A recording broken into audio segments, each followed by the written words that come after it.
નમસ્કાર મિત્રો, આજનો વિડીયો જે છે એ જે લોકોની હોમ લોન ચાલુ છે એ લોકો માટે ખૂબ જ અગત્યનો છે।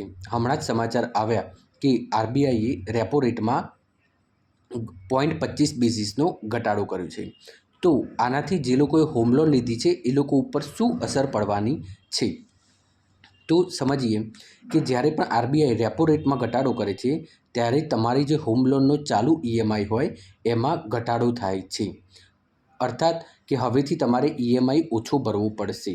અને એની વિરુદ્ધ દિશામાં મતલબ કે જ્યારે પણ આરબીઆઈ એવું ડિક્લેર કરે કે ભાઈ રેપો રેટમાં વધારો થયો છે, તો મતલબ કે તમારો હાલ જે ઈએમઆઈ ચાલે છે એમાં નેક્સ્ટ મહિનાથી એમાં વધારો એપ્લિકેબલ થશે। હવે મિત્રો જુઓ, ટ્વિસ્ટ ક્યાં છે કે જ્યારે પણ વધારો થાય છે, આરબીઆઈ રેપો રેટમાં વધારો કરે છે, તમારે ઈએમઆઈ વધે છે એટલે બેંક ને કોઈ પણ બેંક હોય નેક્સ્ટ મહિનેથી ઇફેક્ટ આપી દે છે, નેક્સ્ટ ટર્મથી એની ઇફેક્ટ આપી દે છે અને તમારે ઈએમઆઈ વધારો ભરવો પડે છે। પરંતુ હાલની તારીખે આજની જે વિડીયો રેકોર્ડ થાય છે અને જે સમાચાર છે એ તારીખ છે 12/12/2025। હમણાં જે સમાચાર આવ્યા એ મુજબ આરબીઆઈએ જે રેટમાં ઘટાડો કર્યો છે, તો હવે દરેક બેંકો આ કરે છે કે કોઈને પણ ઘટાડાનું સૂચન હોતું નથી અને જ્યાં સુધી તમે બેંકમાં જઈને ફોર્મ ના ભરો ત્યાં સુધી તમને એ ઘટાડાનો લાભ આપવામાં આવતો નથી।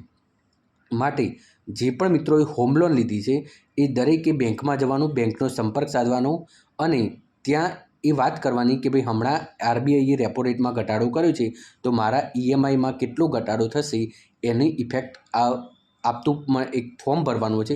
એ ફોર્મ ભરશો એટલે પછીના મહિનાથી એ ઇફેક્ટ તમારા જે ઈએમઆઈ છે એમાં ઇફેક્ટ પડવાની શરૂ થઈ જશે। તો ખાસ મિત્રો, જે લોકો પણની પણ બેંક લોન છે તો એ બેંકમાં જરૂરથી સંપર્ક કરે। બીજી વસ્તુ મિત્રો, આપણું ઇન્ડિયન બેન્કિંગ સિસ્ટમ તમને ખબર જ છે, કોઈ પણ મોટાભાગની બેંકો ધરમ પાણીને ધક્કા જ કરાવતી હોય છે અને એમાંય ખાસ નેશનલાઇઝ બેંકો। તો ખાસ મિત્રો તમે ધ્યાન રાખજો કે તમે જે પણ કાર્યવાહી કરો એ ઈમેલથી કરવાની રાખજો।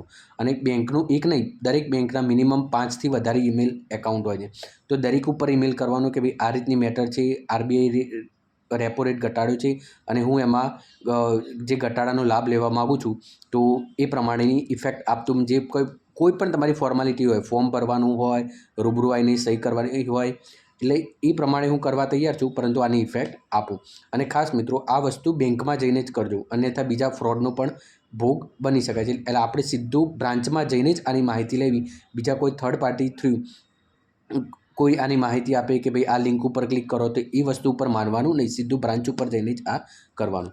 હું નેક્સ્ટ વિડીયો બનાવવા જઈ રહ્યો છું કે જે લોકોને પ્રધાનમંત્રી આવાસમાં યોજનામાં ઘર લાગે છે અને એ જે લોન કરાવે છે અને એમાં સ્પેશિયલી એનબીએફસી જોડે લોન કરાવે છે, તો ત્યાં કયા કયા એમને ગેરફાયદા થશે, શું એમને ધ્યાન રાખવાનું છે, તો એ નેક્સ્ટ વિડીયોમાં હાલ તમે રેપો રેટવાળો જે મેટર છે તો એનો લાભ લઈ લો। નેક્સ્ટ વિડીયોમાં આપણે જલ્દી મળીશું।